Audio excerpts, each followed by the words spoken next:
नमस्कार, good morning, good evening दोस्तों। आज मैं कुछ अंश पढ़ने वाला हूँ गांधी जी की आत्मकथा से, जिसका शीर्षक है सत्य के प्रयोग अथवा आत्मकथा। गांधी जी ने अपनी आत्मकथा गुजराती में लिखी थी, तो ये अनुवाद हिंदी में है और इसके अनुवादक हैं महावीर प्रसाद पोद्दार और इस किताब के प्रकाशक हैं सस्ता साहित्य मंडल प्रकाशन, जो कि मेरे ख्याल से दिल्ली में है। ये संस्था सस्ता साहित्य मंडल प्रकाशन संस्था दिल्ली में है। तो आइए मैं एक अध्याय से 2 पैराग्राफ्स पढ़ता हूँ और अध्याय का शीर्षक या टाइटल है लज्जाशीलता मेरी ढाल। तो आखिरी 2 पैराग्राफ्स मैं पढ़ता हूँ और फिर हम इस पर चर्चा करेंगे। इस शर्मीली प्रकृति के कारण मेरी फजीहत तो हुई, पर मेरा नुकसान कुछ न हुआ, बल्कि आज तो देखता हूँ कि इससे कुछ फ़ायदा हुआ। बोलने का जो संकोच मुझे पहले दुखकर था, वह अब सुखकर है।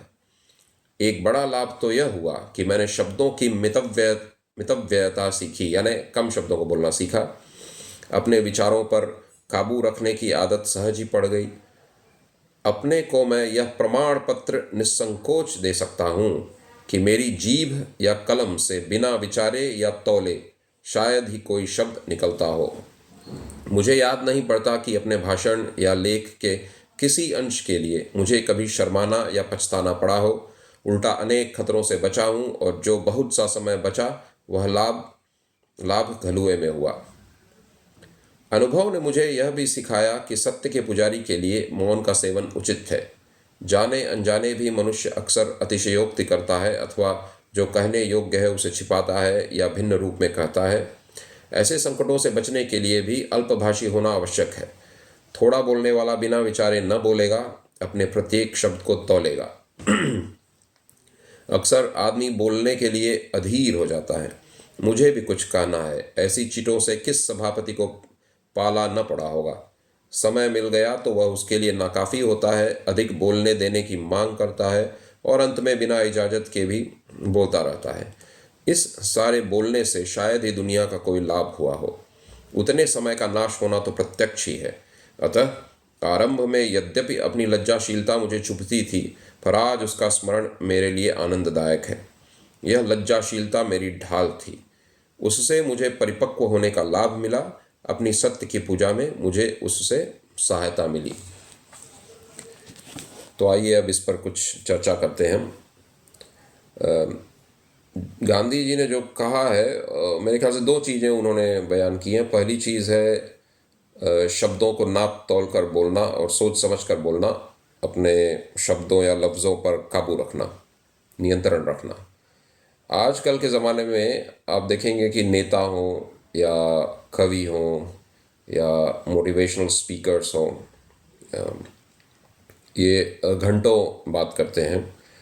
तो जो आदमी इतने शब्दों का प्रयोग करेगा, उसके लिए हर शब्द नाप तौल कर बोलना कठिन होगा या मुश्किल होगा। तो अक्सर आप देखेंगे कि कई लोग, कई नेता, कई कवि या कई मोटिवेशनल स्पीकर्स ऐसी बात बोल जाते हैं जिसका उन्हें बाद में खेद होता है, तो रिग्रेट करते हैं, खेद प्रकट करते हैं और ऐसा कहते हैं कि अगर मेरे शब्दों से किसी को ठेस पहुंची हो तो मैं क्षमा चाहता हूँ। अक्सर उनकी ज़बान फिसल जाती है ज़्यादा शब्द प्रयोग करने के चक्कर में। तो गांधी जी के की बात से हम ये सीखते हैं कि जब हम बात करें तो अपने शब्दों को नाप तौल कर इस्तेमाल करें, ताकि हमें पता रहे कि उसका असर सुनने वाले पे क्या होगा। और दूसरी बात हमें जो ध्यान रखनी है वो ये है कि हमारे शब्द सच हो। मैंने कुछ कवियों को हाल ही में सुना यूट्यूब पर, जो एक कवि अब्दुल कलाम के जीवन के बारे में बात कर रहे थे और ये कह रहे थे कि अब्दुल कलाम एक बार एक सिलेक्शन में रिजेक्ट कर दिए गए।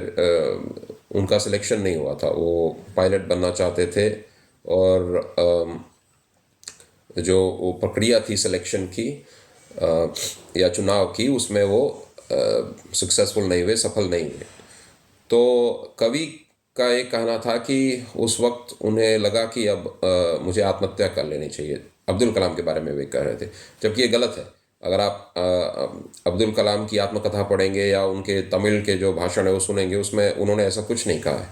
उन्होंने बस ये कहा है कि थोड़ा वे डिप्रेस्ड हो गए थे, थोड़ा उन्हें दुख हुआ था, परेशान हो गए थे, और तब वे शिवानंद जी के आश्रम में गए, ऋषिकेश में गंगा के तट पर पहुँचे। वहाँ उन्होंने स्नान किया, फिर टहलते टहलते ऋषिकेश आश्रम पहुँचे, और फिर शिवानंद जी ने उनको सांत्वना दी और कई उत्साहवर्धक बातें उनसे कहीं, जिससे कि उन्होंने अपना उत्साह वापस पा लिया। तो जो आदमी ज़्यादा बोलता है तो वो शब्दों को नाप तोड़ कर नहीं बोलता, और कई चीज़ें ऐसी बोलता है जो सच नहीं है, उसके मुंह से झूठ भी निकल जाता है। तो इसलिए ज़रूरी है कि हम जो बोलें उसे बहुत सोच समझ कर बोलें, और अपने ज़बान पर काबू रखें, नियंत्रण रखें, ताकि हमारे ज़बान से ऐसी कोई बात न निकले जो झूठ हो, और ऐसी कोई बात न निकले जिससे दूसरों को ठेस पहुँचे, और ऐसी कोई बात न निकले जिसके बोलने के बाद फिर हमें लोगों से माफ़ी मांगनी पड़े। ये तो थी पहली बात जो हम इन पैराग्राफ से सीखते हैं, जो 2 पैराग्राफ्स मैंने अभी कुछ देर पहले पढ़ा। दूसरी बातें हम सीखते हैं कि कुछ गुण जो हमारे में हैं वो दूसरों की नज़र में अवगुण होते हैं। जैसे शर्मीलापन कई लोगों की नज़र में एक अवगुण माना जाता है। तो गांधी जी ने इस अवगुण को अपनी शक्ति बना ली, और उनके हिसाब से शर्मीलापन उनकी ढाल बन गया और उन्हें फ़ायदा पहुंचाया। तो जब हम किसी के गुण के बारे में ये आकलन करते हैं कि वो अच्छा गुण है, सद्गुण है या दुर्गुण है, तो ये ज़रूरी नहीं है कि अगर दुनिया उस गुण को अवगुण माने तो वाकई वो अवगुण हो।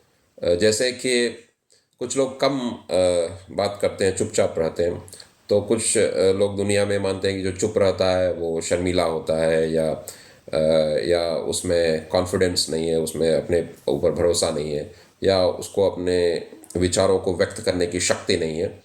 जबकि हो सकता है कि वो उसका गुण हो, वो बहुत सोच समझ कर अपनी बातों को कहता हो, या उसे लगता हो कि अगर उसके मुंह से शब्द निकलें तो बहुत सोचे समझे और सुलझे शब्द हों, केवल समय काटने के लिए वो बोलना न चाह रहा हो। कहने का मतलब है कि ज़रूरी नहीं है कि हम जिन गुणों को अवगुण समझ रहे हो वाकई में अवगुण हो, वो उस इंसान के लिए सद्गुण भी हो सकते हैं। पर इसका अर्थ ये नहीं है कि अगर दुनिया किसी गुण को अवगुण मानती है तो हम उसको सुधारने की कोशिश न करें यदि वो वाकई दुर्गुण हो।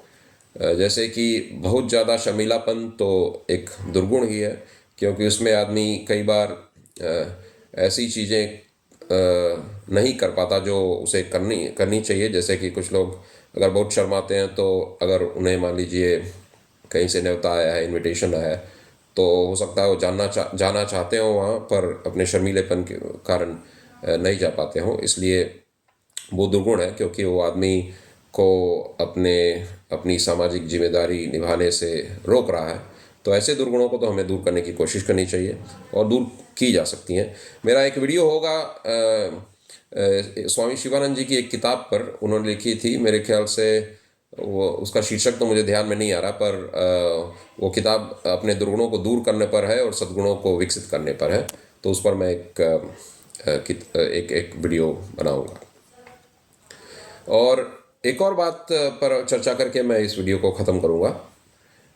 गांधी जी के कई विचार हमें ठीक नहीं लगते हैं इस ज़माने में। कई लोग उनको दोष भी देते हैं कि उनके कारण कई समस्याएं आज खड़ी हो गई हैं। तो एक महामंत्र तुलसीदास जी का हमेशा याद रखिए, जड़ चेतन गुण दोषमय विश्व कीन करतार, संत हंस गुण गह ही पय परिहरि वार विकार। तो इस संसार में, इस जड़ चेतन संसार में ब्रह्मा ने जो सृष्टि बनाई है, ईश्वर ने जो सृष्टि बनाई है, उसमें गुण और दोष मिले हुए हैं। और भला आदमी क्या करता है, वो गुण उससे खींच लेता है, जैसे कि हंस दूध निकाल लेता है, और अवगुण रूपी पानी को छोड़ देता है। जैसे हंस पानी को छोड़ देता है, वैसे ही एक भला आदमी जो जिस भी चीज़ में उसे दुर्गुण दिखे या अवगुण दिखे, उसे वो छोड़ देता है। तो मान लीजिए अगर आप गांधी जी के बारे में विचार रखते हैं कि वो गलत विचार रखते थे कई चीज़ों के बारे में, या उन्होंने कई गलत निर्णय लिए देश के बारे में, या देश के विभाजन के बारे में, पार्टीशन के बारे में, या उनकी वजह से कई समस्याएं खड़ी हो गई हैं आज, तो भी उनमें जो अच्छी बातें थी उनसे हम सीख सकते हैं। गांधी जी तो ये भी कहते थे कि हर वक्त राम नाम लिया करो, तो कितने लोग उनकी सच्ची बात को मानते हैं। उन्होंने जो बुरा कहा, हो सकता है उसके कारण लोग उनसे नफरत करते हो, पर उन्होंने जो अच्छी बात कही उसे हम क्यों नहीं अपने जीवन में लागू कर रहे हैं। उन्होंने ये भी कहा था कि हमें हॉस्पिटलों के पीछे भागने की ज़रूरत नहीं है, डॉक्टरों के पीछे भागने की ज़रूरत नहीं है। हमें जो रोग अगर होता है, हमें कोई बुखार हो गया या पेट दर्द हो गया, सर दर्द हो गया या कोई भी बीमारी हो गई, तो हम राम नाम के जप से और कुदरती उपचार से उसे ठीक करें। ये बात भी बहुत कम लोग मानते हैं। जरा सी बीमारी हुई नहीं कि हम डॉक्टरों का मुंह ताकने लगते हैं और हॉस्पिटलों के पीछे भागते हैं, और पैसा तो खर्च करते ही हैं, साथ ही अपने शरीर को भी कमज़ोर बना देते हैं, मन को भी कमज़ोर बना देते हैं। तो गांधी जी तो अपने मन को एकदम शक्तिशाली बनाने की बात करते थे। जैसे कि एक उदाहरण है उनके जीवन में, मेरे ख्याल से 1946 या 47 या उस समय की बात है, या 48 की।